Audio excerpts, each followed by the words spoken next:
Obrigada por ter vindo. Muitas dúvidas sobre esse assunto, né? Tem mulher que tem medo, tem mulher que acha que não pode fazer. Por que tantas dúvidas com relação a isso, doutor Alfonso? Porque, como tudo que envolve hormônios, é um tema polêmico, tem dúvidas, uma hora também a medicina fala uma coisa, uma hora a medicina fala outra. E a gente fica sem saber para onde corre.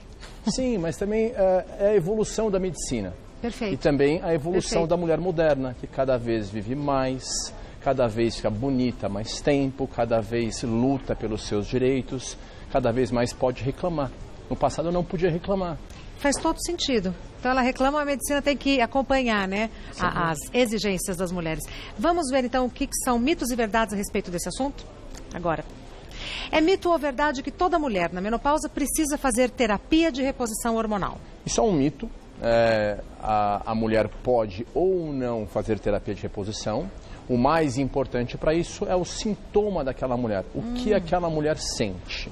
Ela sofre muito com ondas de calor, ela tem uma vagina muito seca, ela tem muita alteração de sono. E conforme os sintomas daquela mulher, o médico deve pesar junto com ela os benefícios e os malefícios. Que, como todo remédio, você tem prós e tem contras. E por isso que deve ser feita uma balança e você avaliar o que você está ganhando e o que você está perdendo. Então a decisão é da paciente e do médico? Muito mais da paciente. A função do médico é muito mais orientar aquela mulher e jamais também dar um remédio que possa causar mais mal do que bem. Perfeito. É mito ou verdade que é preciso fazer a reposição pelo resto da vida? Isso é um mito. A entrada de um hormônio e a introdução de uma medicação para uma mulher, você pode fazer isso naquele momento. Se aquela mulher não for bem, ela pode trocar o hormônio, ela pode parar o hormônio. Ela pode usar o hormônio, de repente, durante 1, 2, 3 anos e depois não usar mais. Tá. Então, você pode até ir jogando com essa dose e com os tipos de hormônio. Então, não é necessário usar pelo resto da vida. Perfeito. É mito ou verdade que o tratamento com remédios aumenta a chance da mulher desenvolver câncer de mama? Esse é um dos maiores medos, e com razão, das mulheres. E isso depende muito do tipo de hormônio que você usa. Então, os trabalhos mais modernos mostram que alguns hormônios, principalmente a combinação usada em mulheres que têm útero, pode sim aumentar o tumor de mama.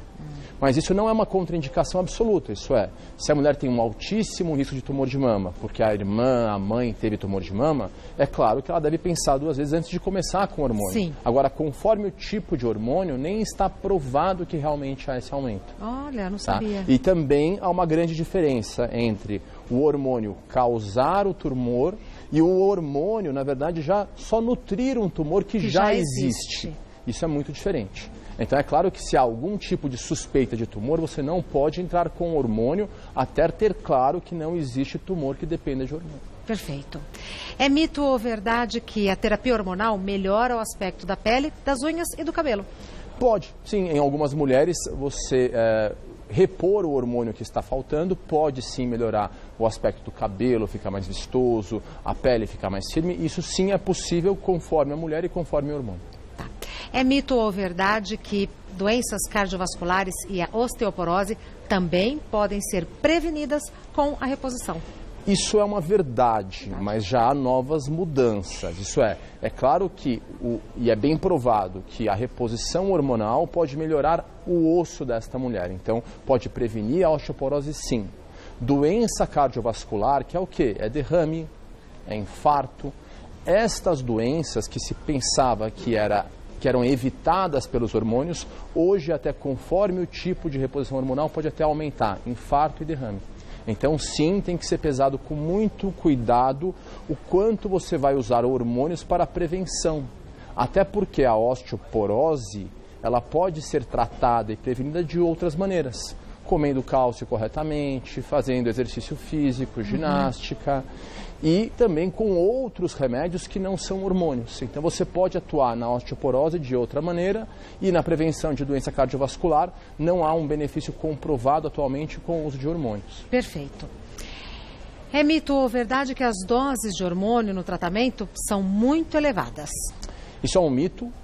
A tendência moderna é você dar a menor dose necessária para que aquela mulher melhore dos seus sintomas. Então ela está com muita onda de calor, muita vagina seca.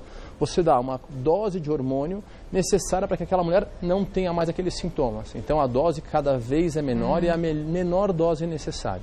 Perfeito. E não mais altas doses como se usava no passado. Mudou, então, né? Mudou.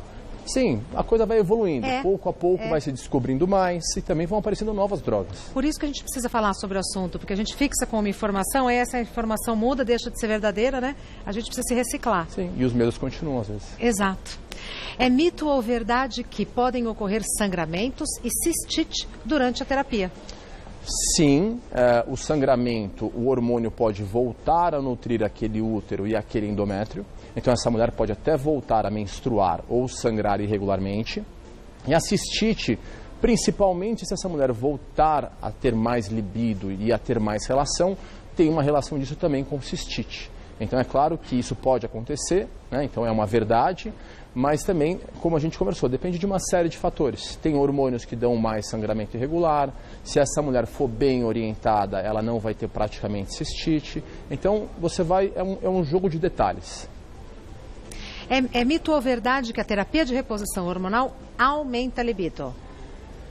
Sim, conforme o hormônio utilizado, principalmente se for um hormônio como testosterona ou algum tipo de andrógeno, há sim um consenso e mais trabalhos que indicam com que pode sim melhorar o libido dessa mulher. Tá. Nós temos perguntas das nossas telespectadoras que a gente vai responder daqui a pouquinho, pode ser? Primeira pergunta é enviada pela Elisa. O tratamento deve ser iniciado logo que os primeiros sintomas aparecerem? Há problemas em adiar a terapia? Não há problema em adiar a terapia. Você pode sim tratar essa mulher depois de alguns meses, dias ou até anos. O ponto é que quanto mais você retardar, é possível que aqueles sintomas desapareçam naturalmente, aos poucos. Então, se uma mulher naquele momento está sofrendo com sintomas, você deve buscar maneiras de aliviar e dar qualidade de vida para aquela mulher. O quanto antes? O quanto antes. Tá. Mas se ela falar assim, eu vou pensar um mês e eu volto, sem problema, não é um mês que vai fazer diferença. Só que durante aquele um mês ela pode ter ondas de calor, ela pode sofrer com os problemas da menopausa, do climatério. É uma decisão dela? Dela, sempre dela. Tá. Próxima pergunta foi enviada pela Carla. Estou fazendo a reposição com remédios e cremes, mas sinto bastante desconforto, fora o cansaço e o calor excessivo. É normal ter esses sintomas? O que posso fazer para aliviar essa situação? É muito importante colocar que esse período ao redor da menopausa, ele é um período que a mulher não só tem a menopausa, ela pode ter uma série de outras doenças. Por exemplo? Por exemplo, ela pode ter uma depressão, por exemplo, ela pode ter uma alteração ortopédica no joelho, por exemplo. Então, cada sintoma que a mulher tem, ela pode, na verdade, às vezes não ser só uma falta hormonal, pode ter alguma outra doença associada. Entendi. Então, é claro que se a onda de calor continua, será que aumentar um pouquinho essa dose ou trocar o remédio não é uma boa opção? Ela deve debater com o médico dela e também fazer um diário de sintomas que ajudem muitas doenças. Isso é, colocar, calma aí, o que eu sinto? Então vamos definir certinho? Anotar mesmo. Anotar e colocar uma intensidade, que pode ser de 0 a 10.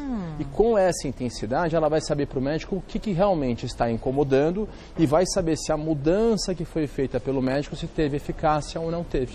Essa história de anotar é ótimo porque a gente esquece, né? E aí anotar a intensidade e o dia faz com que a gente tenha uma visão mais apurada. E conforme o dia que você for no médico, principalmente em um caso, por exemplo, de uma TPM, você pode estar mais queixosa ou menos queixosa. Muito bem observado. Então, por isso que você fazer um diário de sintomas conforme a doença, como pode ser o climatério, como pode ser a TPM, é importante para você realmente saber exatamente o que está te incomodando e o médico vai poder dessa maneira identificar. Calma aí, você está com esses sintomas todo mês, não é só antes da menstruação, por exemplo, no caso de uma TPM. Calma aí, você sempre teve esse sintoma, não é agora que começou com a menstruação falhando. Então isso vai te ajudar a saber se realmente a gente está mirando na coisa certa. Perfeito. Próxima pergunta é enviada pela Solange. Adesivos para reposição hormonal são mais seguros do que pílulas? Existe alguma contraindicação? A via oral dos remédios, ela faz com que o remédio primeiramente passe pelo fígado. E o remédio passando primeiramente pelo fígado, ele vai gerar o que? Ele vai quebrar, ele pode sobrecarregar o seu fígado. Então é claro que adesivos e gels podem ter este benefício, tá? Agora, não é porque você está dando como adesivo e como gel e fugindo desta passagem, primeira passagem hepática que nós chamamos, que você não vai ter as contraindicações. Então é claro. Tem também? Claro que tem. Então se essa mulher, por exemplo, ela tem um sangramento e você não sabe a causa, eu não posso começar com hormônio para essa mulher. Eu tenho que descartar tumores. Se ela tem um nódulo de mama e eu também não sei a causa, eu tenho que descartar se aquele nódulo não é alguma doença maligna, por exemplo. Então você tem contraindicações como qualquer hormônio. Se há uma trombose muito recente, eu não posso dar hormônio para essa mulher. Perfeito. Próxima pergunta foi enviada pela Wanda. Tenho 45 anos e há 3 fiz uma histerectomia e retirei o ovário direito. Isso pode antecipar a menopausa? A Wanda, então, ela retirou o útero e retirou um ovário. Isso pode ser um fator de risco para ter uma menopausa precoce? Sim. Então, se a média pode ser 48, 49, 50 anos, ela com 45 pode antecipar isso. E por quê? Um ovário sozinho dá conta do recado. Então, um ovário sozinho consegue produzir o hormônio necessário para aquela mulher ter a menopausa na época certa. Só que, às vezes, durante a cirurgia de retirada do útero, a circulação desse ovário pode ser comprometida. Sei. E pode, sim, antecipar alguns anos. É possível, mas não é obrigatório. Perfeito. Tá? Doutor Alfonso, muito obrigada pelos esclarecimentos. Doutor Alfonso Massaguer. Gosto de falar o nome certo. Massaguer é especialista em reprodução humana e diretor médico da Clínica Mãe. O site é clinicamãe.med.br. clinicamãe.med.br. E o telefone é 11 4305 6070. 4305 6070. Muito obrigada pela aula. Bom final de tarde.